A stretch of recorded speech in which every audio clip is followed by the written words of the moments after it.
Here's the joke. I don't have one. Actually, I do. Are you ready? Okay, I'm ready. Actually, I'm not sure if our listeners are really. I'm going to skip. Just wait. I'm going to find another one because that one I was like, I'm going to tell it, and I would love you listeners to let me know how many of you know what this means. Okay, go. Why don't marketers like trampolines? Just for reference, I'm going to tell another one. This isn't the joke. Why don't marketers like trampolines? No, They're afraid of the high bounce rates. So you that's see, right? gonna I miss think, the mark. yeah, a lot of our listeners are going to be like, what the is she on about this time? I don't even understand. Well, I know what the term means, but I still don't really understand what it means or how it's relevant. Just how quickly somebody comes and lands and bounces back off your site. Yeah, I know that, but why do I give you stuff? Because we want to be engaging on our website. We want to be holding our potential clients there. Okay, let's tell a funny joke, Nicole. All right. How much does a hipster weigh? No. About an Instagram. G'day, I'm Waz. And I'm Nic, sometimes Coxie, mostly Nic. This is the Tradies in Business podcast, and we're here to share a bunch of tips, ideas, tactics that you can put in place to get change happening in your trade business right now. If you're really lucky, we're going to entertain you with a few mum jokes and, more importantly, a bunch of fantastic guests that will educate you in all things you need to know about trade business. But we do promise to do it with a whole bunch of fun along the way. I'm a self-confessed idiot, so strap yourself in and enjoy another episode. Okay, well, pretty good. Yeah. Yeah. I didn't mind it either. Righto, listeners. Welcome to the Tradies in Business podcast, where we have the most high quality intros that you will find on the Tradies in Business podcast. You know what? I can promise you that there is not another person in the trades space that has an intro quite like ours. No. And that in itself is part of our marketing, Nicole. That's a nice segue. You know what else is part of our marketing that we speak off the cuff? It aligns with our We speak from the heart. passion and values. Very much so. And that's what we're talking about. Did you know that things that people are passionate about usually a good insight into their values and their priorities? Yes. So there was a term coined years ago, values-based marketing. Mm-hmm. And so that was marketing your product or service to end users, customers, based on the values that your business ran by, the solutions fitted in with. I think it came and went pretty quickly. Thanks to the speed that things change these days with social media and the digital world that we live in. Yes. But you were sharing something with me during our creative planning session that we do before every episode, which conjures up images of you and I in this beautiful boardroom with a big electronic whiteboard and coffee and delicious breakfast treats, having this, creative brainstorm, and we throw all these ideas up, and there's probably an administration person sitting there taking notes, and with my BMW parked downstairs in the secure garage, and basically it looks like you and me jump onto Zoom on a Friday after 17 cups of coffee and go, righto, we're talking about marketing. What are we talking about? That's what we do every single week. Except what we do is generally think about our clients and our members and go, okay, what are they struggling with? What are they working through? And so that's a big part of our passion, is serving our members and improving tradies in business. That's you listening to this podcast. So we actually think of you every time we jump on an episode. And that's what we want to dig into a bit today, is your marketing as a tradie business owner. How aligned is it with what you're passionate about? I'm going to share a bit of a backstory, and it's my assumption about a backstory. So I want to be really clear on that. But I've recently been made aware of another builder who has had to close their doors, and it led me to a great deal of soul searching and thinking about this particular builder and how they fit in the marketplace. And it became really apparent to me that they had moved away from their personal values. in order to attain what they thought was the kind of client they wanted to work for. And that's for them the beginning of where it went wrong. There's lots of reasons these things happen. And I think a large part in this case was that values misalignment. So essentially, they were beautifully humble. They still are. Sorry, I should speak in the present tense. They are beautifully humble, gorgeous souls who love to serve and create change and beautiful outcomes for people. And through, I'm going to say probably no fault of their own, because it was very, this has arrived for them rather than it being a considered choice. They've ended up marketing to a very different market to that. And it's created an outcome for them, which involved a lot of pressure, a lot of stress, a lot of the whole keeping up with the Joneses concept, because they needed to portray a particular image to drive the customer contact from the kind of customers they thought they needed to serve to get the results they thought they wanted. When in actual fact, like many others, if they had have stuck with their values and continued to serve the type of client they like to serve, I don't think they would have found themselves under the enormous pressure that they eventually found themselves. And this dreadful pressure has meant huge personal sacrifice for everybody that is involved with that company. It has meant the loss of so much for everybody. And when I really tried to be considered about how that started, for me, looking from the outside in, and again, I'm making assumptions here, it's important to note, and we have seen it before even within our own community, that misalignment with values has meant a great personal dissatisfaction, which has created a great personal and business stress, which has created an undesirable outcome.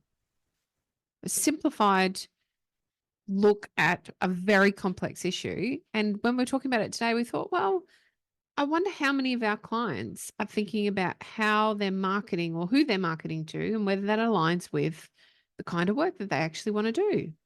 Or have they been misled to think that they must do a particular kind of work to reach a particular financial goal? Because I can tell you that we've got clients that service their maintenance service type clients. And so they're doing a lot of real estate work, and they are kicking ass. They have huge turnover, very profitable, very big businesses out of what some other businesses would call rats and mice work.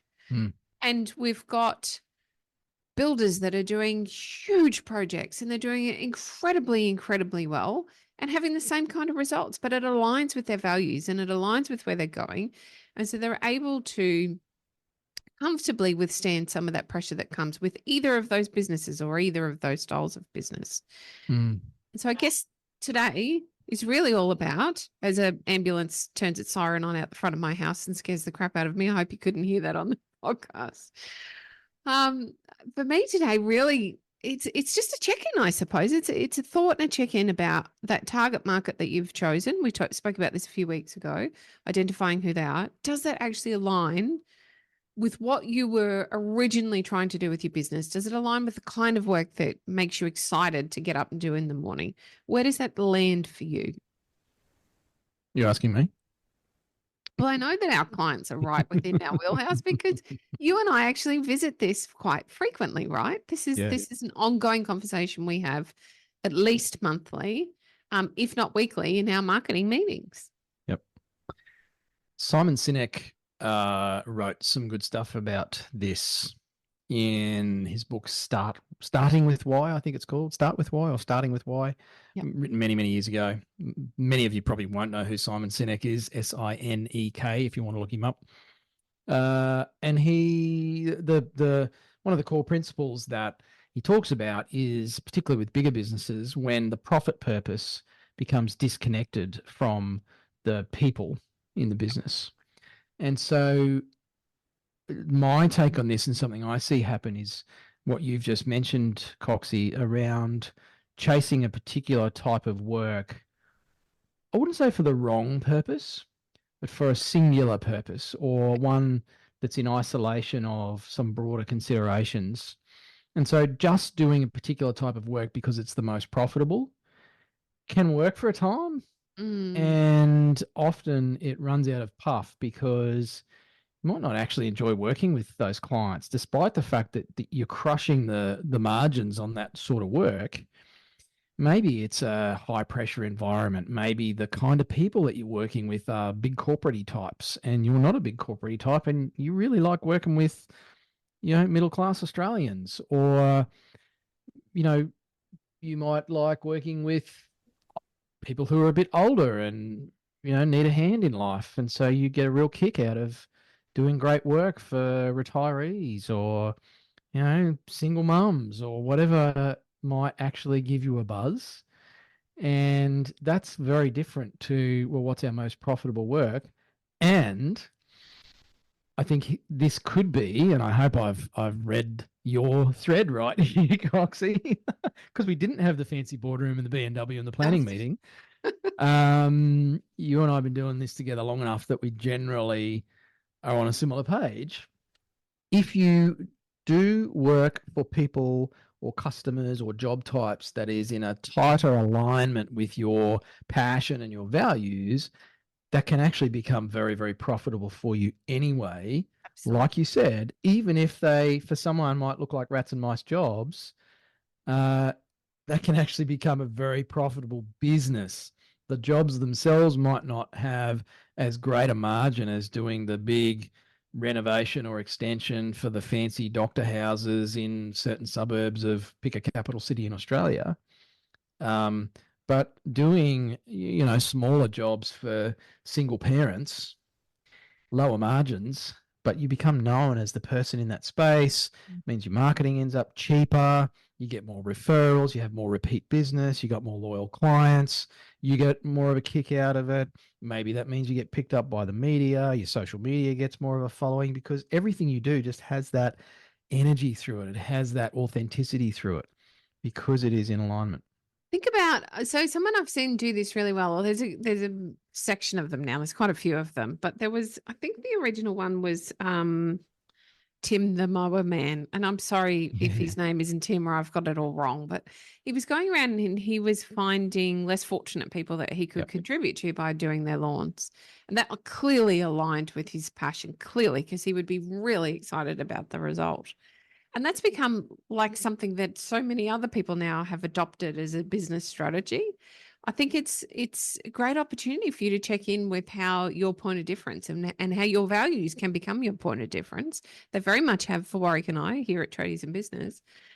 How that can create and drive that social connection that you require for people to want to use your services. I think it's an excellent example of how that can be done. Sorry. I'm going to speak openly about something that is part of our business, and that is that for our paid members, for our tradiepreneurs, they join us, they work with us for a time, and then invariably they leave. It's not a forever thing. And that's true for all of us in our business relationships. There's a reason, a season, and a lifetime for every relationship. And some are just a, short-term thing, some are medium-term. And so most of our clients will leave us at some stage in the next couple of years, and we'll have new ones come in, and that's just part of what we do. And earlier in my coaching career, and probably not that long ago as well, I used to see those departures as a negative thing. I'm getting off track here, Coxie, but it's actually, I'm taking it as a buzz now because we did I guess what we would call an exit interview with one of our clients who has graduated. And as wanky as that sounds, listeners, I'm really sorry. It is such a freaking awesome story. And the team will be editing up the little video that we did and sharing that on socials and stuff at some stage soon. So the fact that this couple have kicked some massive goals in the time they've worked with us is such a positive. But the point of the story is one that I have now forgotten, Coxie, because I got so distracted on the awesomeness that is these people leaving us. Oh no. So the coolness in this is that the feedback we got about them working with us was directly because of our passion and values. 100% it was. And so they chose to work with us because our marketing is aligned with our why. You know, the Simon Sinek stuff I was mentioning earlier. Start with why. Mm. That's why I got into coaching, was because of the why, not because of the money. Mm. Coaching can be great money. It can be really crap money sometimes too. But every business is the same, right? If you get the formula right, you can make great money. That's right. For me, I got into this because of the why. You and I got into business largely because of the why. We both had a similar why. That's how we formed our partnership. This podcast is all about why. I started this podcast because I wanted to teach tradies and give them a no-cost way to improve their lives. Mm. And that's how this thing kicked off almost 10 years ago. So when that alignment happens, you actually get these really cool, almost unexpected results, where, you know, a client leaving us now is a wonderful positive thing. And we've had a few of those just in the last few months where it's like, wow, it's just, I literally sit there just going, wow, that's amazing. I never anticipated the awesomeness that would happen for these people, even though we're here to do that with them. Yeah, it's a great reminder of why we do what we do. And I think that's part of the piece here is, you know, when you come back to your why, and if you think about, yeah, for some of you, it might just have been a natural progression because you weren't good at school. And so you decided, all right, I'll go into the trades, or the school pushed you into it or something. But at some point during that journey, you made a choice to stay in the trades, and you made a choice to create a business out of what it is that you're really good at doing. And part of that would have been driven by a value that you hold. And so I think this is just one of those episodes where we encourage you to walk away, sit and have a think, and a bit of a brainstorm perhaps around, well, what are your values? And are you aligning yourself with your values within your marketing and your business? This is a big part of why we talk about having mission statements or a set of company values that you hold everybody to, because it's how we all get clear, including our customers, on what the company's values are. These are really important. They can really help drive some excellent conversations. They can also help you make some great decisions. So if you think back to a couple of episodes ago when we were talking about burnout and how marketing can really assist you with preventing burnout, again, it comes back to your values. If you're closely aligned with your values, it's far easier for you to say no in any version of what that looks like for you, rather than getting stuck doing stuff that doesn't align with you. It's makes you unhappy. It makes you stressed. It adds pressure. It's perhaps not as financial. It's all of those negative things instead of being something positive that you can enjoy, because we should be enjoying what we do. Yes, it's hard. It's hard running a business. It's not an easy thing to do. You knew that when you went into it. What should be easy is why you're doing it. Even on and we have some tough times in business as well, Warwick. We should be transparent with that. And even on the toughest days, one of us will always come back to, yeah, but if we don't do it, who's going to help these tradies? And quite often we'll have someone reach out and share with us something cool. Doesn't have to be massive, but you know, it's amazing how on those days where we're feeling like, what the hell are we doing this for? And, you know, it's all feeling a bit hard and woe is me. And a tradiepreneur will drop us a message, you know, maybe it's one of our top level masters members, or we see something shared in the Facebook group from one of our tradiepreneurs, and they share something. It's like, you know, we did this life planning day and holy wow, that has just flipped our heads, and we've changed this and we've got this result already from it. And I'll read that and go, there you go. Yeah. We are on the right track. That's right. That doesn't happen when you're working for people that you just can't stand and they just want the cheapest price. So poking the chest for you today, listeners, is what you're doing aligned with your values and why you started your business in the first place? And if it's not, could you make some change? Quite simply through your marketing to start to attract more of the stuff that you do value, appreciate, and enjoy, and change the results you're currently seeing, particularly those ones that lead to burnout and stress and pressure and boredom within your business. How about we do something that we really enjoy? And if the answer is no, head over to the website. You can take a crash course in marketing. We've Oh, got some free training on the website. We've got a bunch of other resources and downloads you can grab. If you swap us your email address, we'll give you a whole bunch of stuff to help you actually achieve this result. So head on over. We love to help tradies. It's why we're here. It's part of our why. And please don't forget to come and tell me whether you knew about the bounce rate thing or whether I correctly held myself back from giving Bounce you a rate. crappy That's how joke. fast a kangaroo hops, isn't it? Yes, it is. All right. Thanks for listening. True.